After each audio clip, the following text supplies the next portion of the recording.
오늘 본문은 누가복음 비유 중에서 제일 어려운 그런 비유입니다. 이게 이야기가 어려운 게 아니라 해석이 어려운 거예요. 그래서 아마 여러 목사님들의 설교를 들어보면 각양각색의 이야기를 합니다. 크게 근데 세 가지로 구분돼요. 어떤 것이 잘못됐다라고 얘기할 수는 없습니다. 어떤 것이 맞는지는 천국 가서 주님께 물어보면 될 일이고, 그 중에서 하나의 견해를 선택해서 설교자는 설교할 뿐이죠. 내 설교가 맞다, 그건 말도 안 되는 소리고요. 특히나 이런 본문 같은 경우에는 특히 그렇습니다. 내용은 이렇습니다. 어떤 부자에게 청지기가 있습니다. 청지기는 그 부자의 재산을 대신 관리해 주는 사람이에요. 자기 게 아니에요. 주인의 재산을 똑바로 관리해야 됩니다. 근데 이 청지기는 자신의 이익을 챙겼어요. 정직하지 않게 소위 삥땅을 중간중간에 친 것 같습니다. 이게 이제 주인의 귀에 들린 거예요. 그래서 주인은 그 청지기를 불러서 해고를 통보합니다. 그리고 언제까지 네가 하던 일을 마무리해라, 이렇게 명령을 내렸어요. 그러자 청지기는 내가 해고당하면 뭐 먹고 살지, 땅을 파자니 힘이 없고 빌어먹자니 부끄럽다, 이 생각을 하면서 어떡하나, 내가 이렇게 부정직하게 이렇게 들켜서 해고가 되면 다른 부잣집에서 나를 써주지도 않을 텐데 걱정이 되는 거죠. 고민을 하다가 주인에게 빚진 사람들을 이제 한 명 한 명씩 부릅니다. 너 주인에게 얼마 빚졌어? 물어보니까 기름 100마리 빚졌대요. 그래? 그럼 여기다가 기름 50마리라고 적어. 문서를 조작해서 자기 재산도 아닌데 자기 마음대로 빚을 탕감해줘요. 또 한 사람 불렀습니다. 너는 우리 주인에게 빚을 얼마나 졌니? 밀 100석을 빚을 졌습니다. 그래, 그러면 밀 80석이라고 적어라. 또 자기 마음대로 또 20석을 탕감해줘요. 문서를 조작한 거예요. 도대체 이 청지기는 왜 이런 행동을 했을까요? 이 당시에 유대 사회에서는 호의를 받은 사람은 그 호의를 베푼 사람에게 갚아야 할 의무가 있습니다. 우리도 그렇잖아요. 한번 얻어먹으면 꼭 사줘야 되잖아요. 그죠? 그래서 이 청지기를 통해서 빚을 탕감받은 사람들은 후에 청지기가 쫓겨나서 좀 아쉬운 형편이 되었을 때에 그 사람들에게 가서 나 좀 도와줘 하면 도움을 받을 수 있겠죠. 이런 목적으로 일종의 이제 보험을 드는 겁니다. 근데 누구 재산으로? 자기 재산 아니잖아요. 주인 재산으로 일종의 이제 보험을 들려고 주인에게 빚진 자들의 빚을 막 탕감해 줬어요. 문제는 이 사실을 알게 된 주인의 반응이 우리를 헷갈리게 합니다. 오늘 본문 8절에 보면 주인이 이 옳지 않은 청지기가 이를 지혜 있게 하였으므로 뭐 했어요? 칭찬하였다. 이게 헷갈리는 거예요. 아니, 분명 청지기가 한 일은 문서를 조작해서 주인의 재산에 손해를 입혔으니까 이거 범죄 행위거든요. 근데 주인이 칭찬했다, 이렇게 이야기를 하니까 이게 어려워지는 겁니다.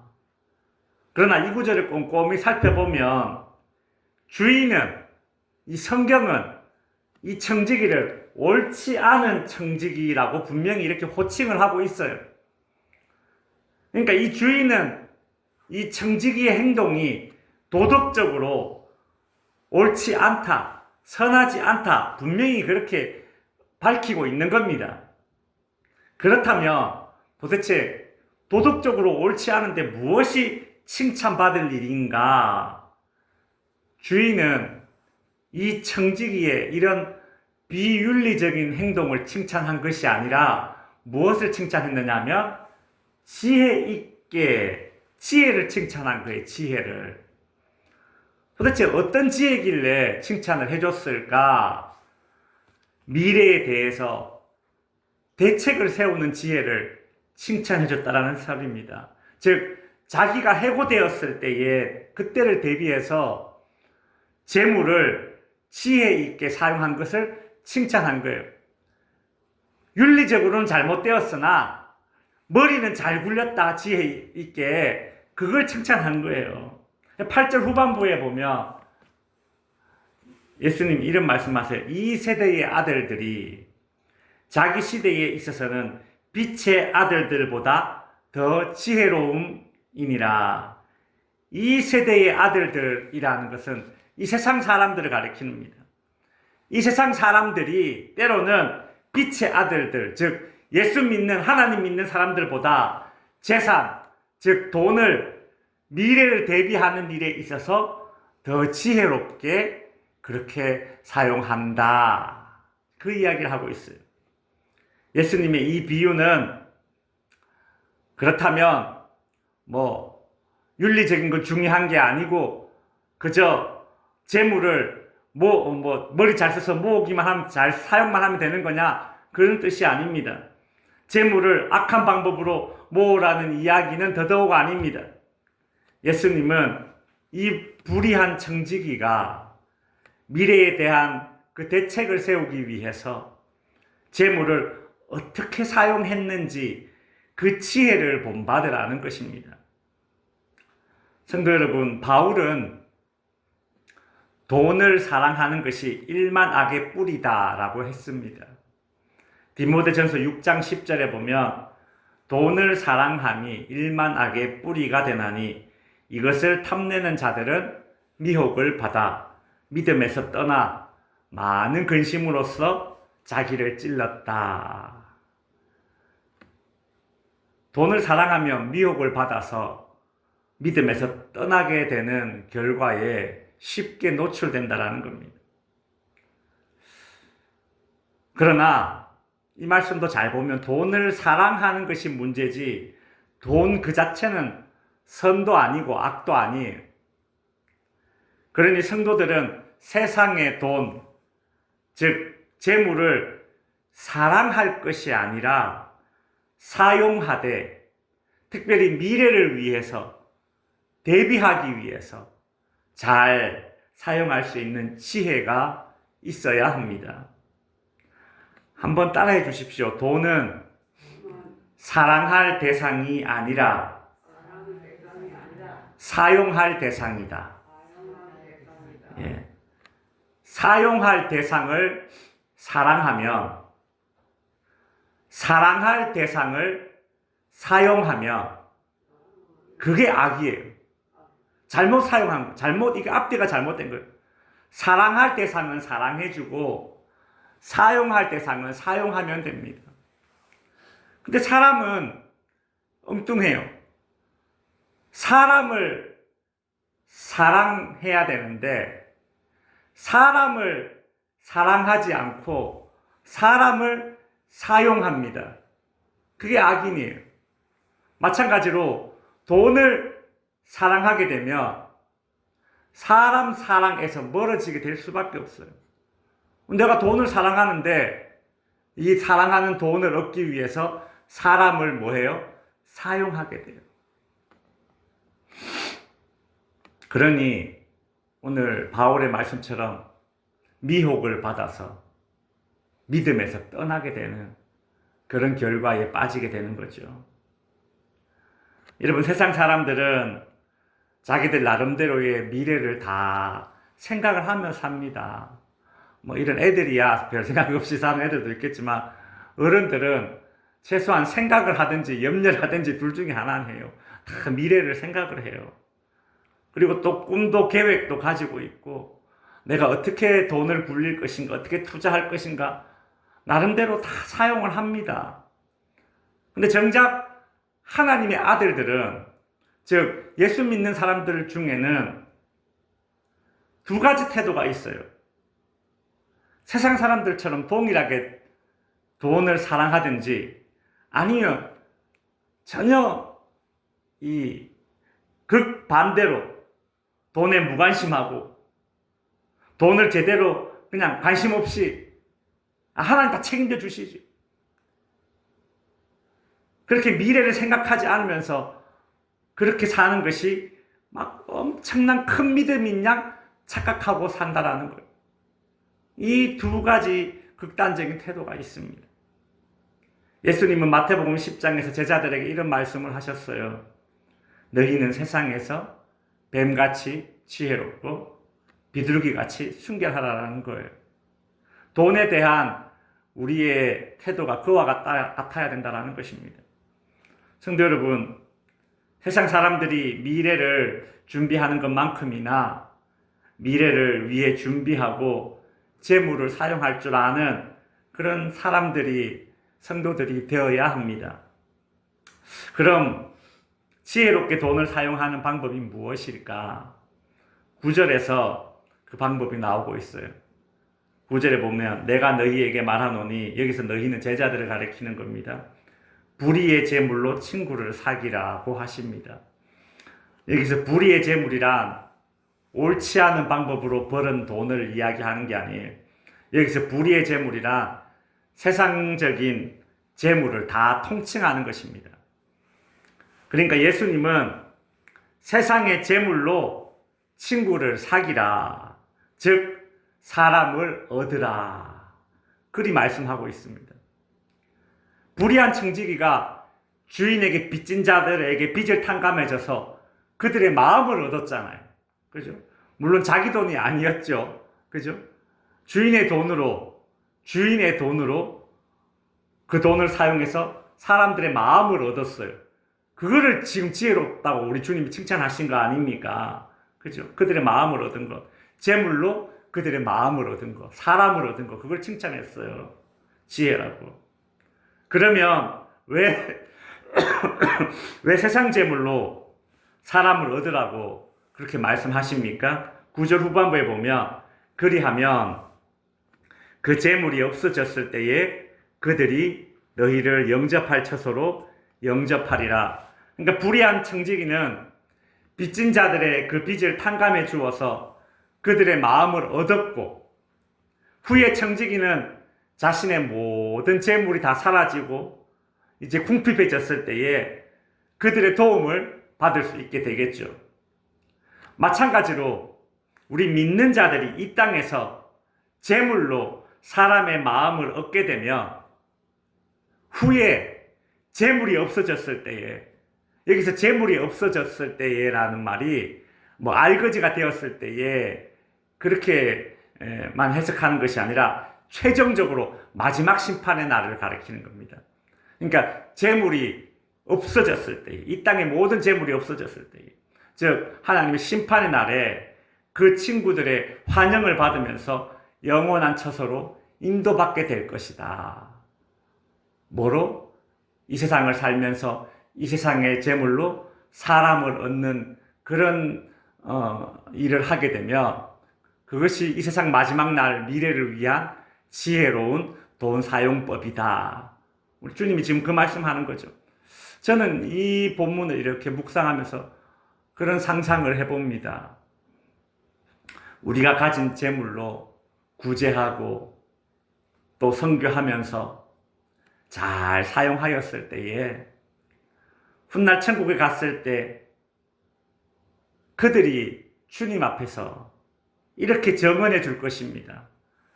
아, 주님, 저분이에요, 저분.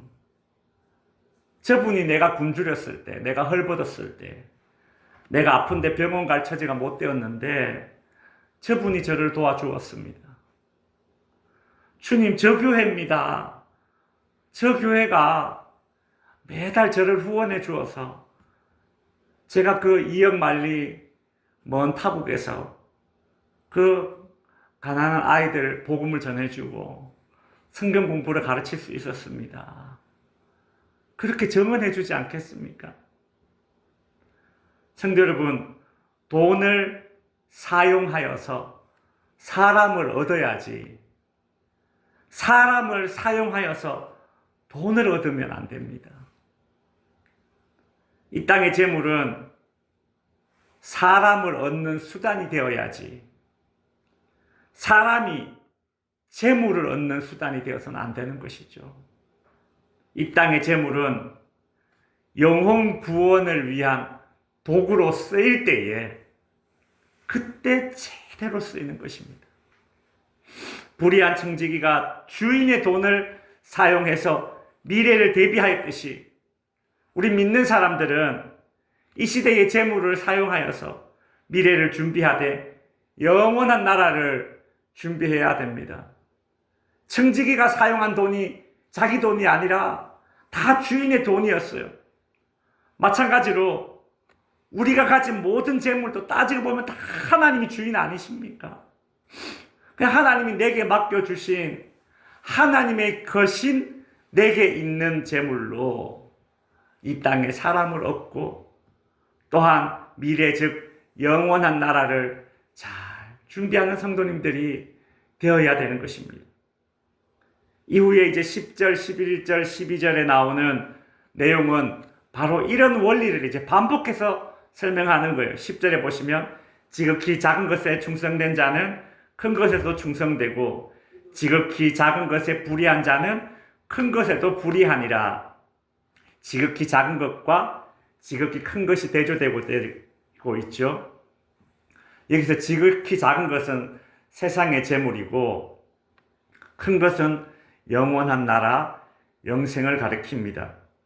11절에도 보시면 너희가 불의한 재물에도 충성하지 아니하면 누가 참된 것으로 너희에게 맡기겠느냐. 불의한 재물과 참된 것을 대조하고 있죠. 불의한 재물은 세상의 재물이고 참된 것은 영원한 나라 영생입니다. 12절에도 너희가 만일 남의 것에 충성하지 아니하면 누가 너희 것을 너희에게 주겠느냐. 남의 것과 너희 것을 대조하고 있죠. 여기서 남의 것은 세상 재물이고 너희의 것은 영원한 나라 영생입니다. 있다가 없어질 세상의 가치인 이 땅의 재물을 사용해서 하나님께 충성하지 못한다면 그런 사람들에게 어떻게 더 귀한 가치가 있는 영원한 나라의 가치, 영생의 가치를 맡길 수가 있겠느냐. 지금 그 말씀을 예수님께서 3번 연달아서 비유를 하면서 대조를 하면서 말씀하신 것이죠. 이제 말씀을 정리하겠습니다. 세상 재물은요, 귀하고 가치 있고 좋지만 이 땅에서만 유효합니다. 하늘로까지 연결되지 못합니다. 그래서 세상 재물은 예수님께서 지극히 작은 것이고 불의한 것이고 남의 것일 뿐이다. 그렇게 주님이 얘기하셨죠. 그렇죠. 세상 재물 내가 죽고 나면 다 남의 것이지 뭐 누구 거예요 그거 뭐. 내가 뭐 쓰겠습니까 하겠습니까.